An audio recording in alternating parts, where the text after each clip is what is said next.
Hey, what's going on, my friends? It's your man, Adam Ace Spencer. And today we are going to dive into Dave Ramsey's 7 baby steps.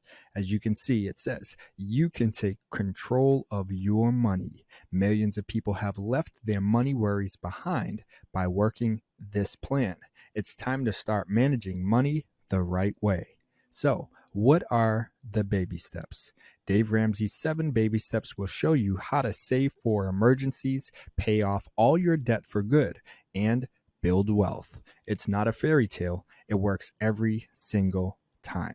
So, this is, again, it's not a fairy tale. And he's saying this is the real deal. This works. It has worked for millions of other people.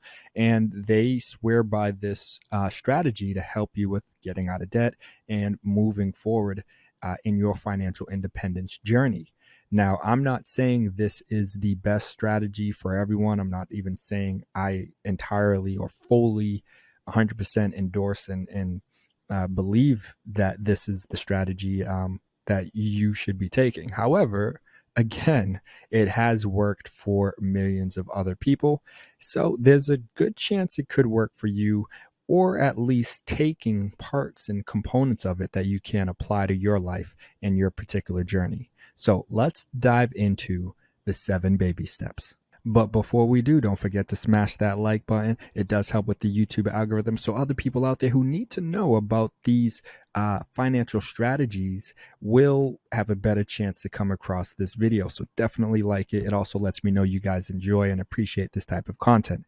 And while you're down below, if you haven't already, subscribe to the channel, hit that notification bell so you can stay up to date on all of our latest and upcoming video content. So baby step number 1, save $1,000 for your starter emergency fund. And it says, in this first step, your goal is to save $1,000 as fast as you can. Your emergency fund will cover those unexpected life events you can't plan for, and there are plenty of them. You don't want to dig a deeper hole while you're trying to work your way out of debt. So, again, they recommend starting an emergency fund where you save at least $1,000. And they got a little call to action here: create your first budget. We've spoken about budgeting on this channel, and maybe I'll do a dedicated video showing you exactly how to budget. But I think I got a few videos. Maybe if I remember, I'll post a link above my head. Baby step number 2, pay off all debt except the house using the debt snowball.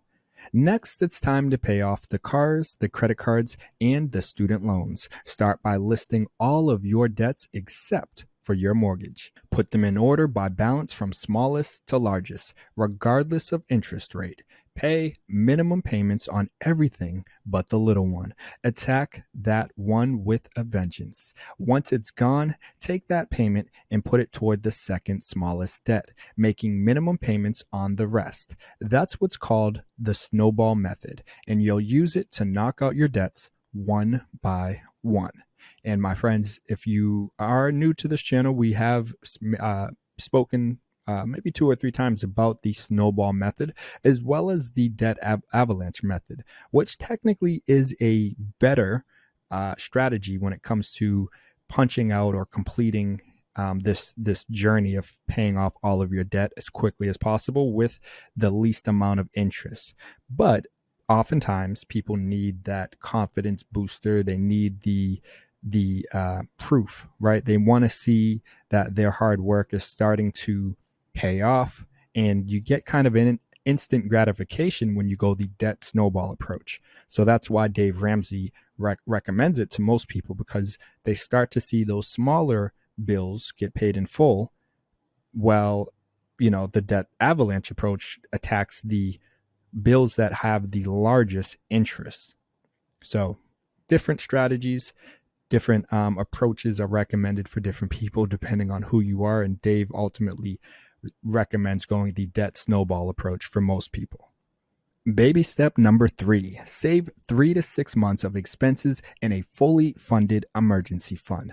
You've paid off your debt. Don't slow down now. Take that money you were throwing at your debt and build a fully funded emergency fund that covers 3 to 6 months of your expenses. This will protect you against life's bigger surprises like the loss of a job or your car breaking down without slipping back into debt. So, this obviously is something we've also spoken about on this channel numerous times, having an emergency fund. I've actually made a video or two recommending where you might want to consider opening that emergency fund, because you do, especially now with interest rates and inflation and everything, you want to get the biggest bang for your bucks. And most just regular savings accounts aren't generating, aren't really giving you much. Maybe you get 5% or 3% or 0.1%, like peanuts, nothing really. And so it's definitely important to find those few institutions that are actually giving you a little bang for your bucks, at least for the first $1,000, first, $1,500, $2,000, something of that sort. And it adds up. Maybe you have a few of those accounts. And again, check out my other videos for some of those options, some of those ideas to find the institutions for the best APY, where you'll get the biggest bang for your bucks being saved. Baby step number 4, invest 15% of your household income in retirement. Now you can shift your focus off debts and what ifs and start looking up the road. This is where you begin regularly investing 15% of your gross income for retirement. Because if you're still working at 67, it should be because you want to, not because you have to. An investing pro can help you build a solid strategy. And, for example, even I've made videos speaking about having your Roth IRA. That might not cover, this might not be enough. It might not reach 15% of your household income. However, that is a good starting point to get the ball rolling. And that's something that, where me and Dave Ramsey are a little different, because I look at the Roth IRA as like a super emergency account where you can technically pull out the contributions that you make to your Roth IRA. And like I said, the maximum contribution you can make for most of you guys watching is $6,000 a year. So if you need access to that $6,000, you can technically get it without any penalty. It's only the earned profits, the returns, the gains that you have received from any dividends and things like that is what is off limits. That's what you can't take out without being penalized prior to retirement. So, little aspects of Dave's plan in this area, the last step kind of are where we start to kind of differ, because I believe, again, the Roth IRA is a great solution for many people to help them with starting to build up that, retirement fund, while also having that emergency nest in place instead of having them completely separate. Of course, the goal would be to have an emergency fund that does eventually get to that 3 months up to 6 months worth of expenses. However, that takes quite a bit of time. Time is money. And if you can have that money working for you in the power of compound interest within your Roth IRA, that will probably do more wonders for you than it just being in an emergency fund that isn't really, making you any money. If anything, you're losing money in most cases. So something to consider. Again, not legal or financial advice, and just kind of sharing my thoughts as to where they kind of differ with Dave and his 7 baby steps. Next is baby step 5, save for your children's college fund. By this step, you've paid off all debts except the house and started saving for retirement. Next, it's time to save for your children's college expenses. That is, if they make it through Algebra 2 and chemistry unscathed. We recommend 529 college saving plans, or ESAs, education savings accounts. And I'm going to be completely real with you guys, as I usually am. I don't really know much about these ESAs because I obviously don't have kids, and this isn't something that I've explored or dove into at this time, so I can't speak much to it. However, it does seem to make sense that this should be part of the, your financial strategy, your financial plan, if you are someone who has kids or are planning to have kids at some point. So yeah, we'll leave it there. Baby step number 6, pay off your home early. Now, bring it all home. Baby step 6 is the big dog. Your mortgage is the only thing between you and complete freedom from debt. Can you imagine your life with no house payment? Any extra money you can put toward your mortgage could save you tens or even hundreds of thousands of dollars in interest.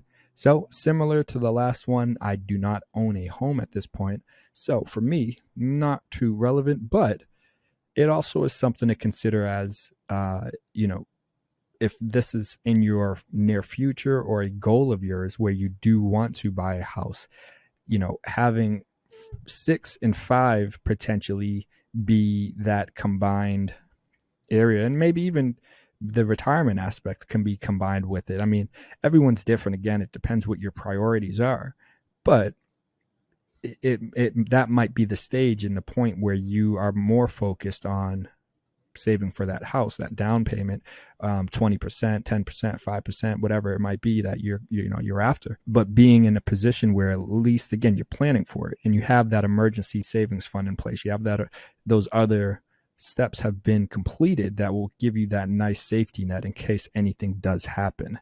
So keeping things moving to the final step, which is baby step 7, build wealth and give. You know what people with no debt can do? Anything they want. The last step is the most fun. You can live and give like no one else. Keep building wealth and become outrageously generous, all while leaving an inheritance for your kids and their kids. Now, that's what we call leaving a legacy. And I agree with this last baby step where it's being in a position, being in a place where you are able to live and give. And giving back is certainly, I think, should be a goal for everyone. But also being in a place or a position where you can leave, your kids and their kids in a place where they can, depend on what you've, the work that you've done, the foundation that you've established. Now, that might not be everyone's goal. Again, you might not even want to have kids. So that aspect, but the giving part should still be relevant for everyone. And either way, I think these 7 steps as a whole, as a system, as a kind of step-by-step guide to help you with moving forward, again, out of debt, moving forward towards financial independence, financial freedom. I think this is a good kind of place for many people to start to run with. And this whole just workflow might be perfect for you. Again, everyone's different. Some people are like, I don't have kids. I don't want a house. Or maybe I want kids, but no house. Or I want a house, but no kids. When you decide to, again, start your retirement, maybe that's not as much of a priority as something else, So again, everyone's different. It's no one size fits all kind of solution that's going to exist, period. But again, knowing that millions of people have implemented these 7 steps in this kind of order and have successfully gotten out of debt and been able to live a comfortable, good life. Maybe they're not trillionaires or millionaires, but many of them are debt-free and comfortable now and happy. And that might be all you're after. So this might be exactly what you need. And like I said, I kind of rolled with it to some extent. I think I started the emergency fund, got the $1,000 there in place, kept things moving, which, like I said, I got some videos talking about different accounts, banks, institutions that you might want to consider opening up an account with so that you can get the biggest bang for that $1,000. After that, paying off all debt, except the house, using the debt snowball. Yeah, again, for me, this is where things already, step 2 is already where things were a little different. And so, I kind of have like my kind of layout, which isn't necessarily a step-by-step plan, but it's just kind of giving you, again, an idea as to things that you can do at each different stage or phase of your journey as you move forward towards financial freedom. So my friends, feel free to like this video and also subscribe to the channel if you haven't yet, if you want to see more videos to help you with managing and growing your money. Incredibly important that you have this management side down, I've done, a survey. I look at my analytics. Clearly, people aren't as interested in learning how to budget, learning how to manage their money as much as they should be, because, hey, if you get $1 trillion tomorrow, like, are you going to know how to properly manage that money? Most people aren't. So let's get a grip on it now. Let's start to learn. But all right, my friends, I'm going to wrap it up there. Hope you guys found this video helpful, motivational, encouraging as you try to move forward, or not even try to, as you continue to move forward in your financial independence journey towards financial freedom. But you already know, my friends, I got to keep it moving, but I'll see you in the next video. Peace.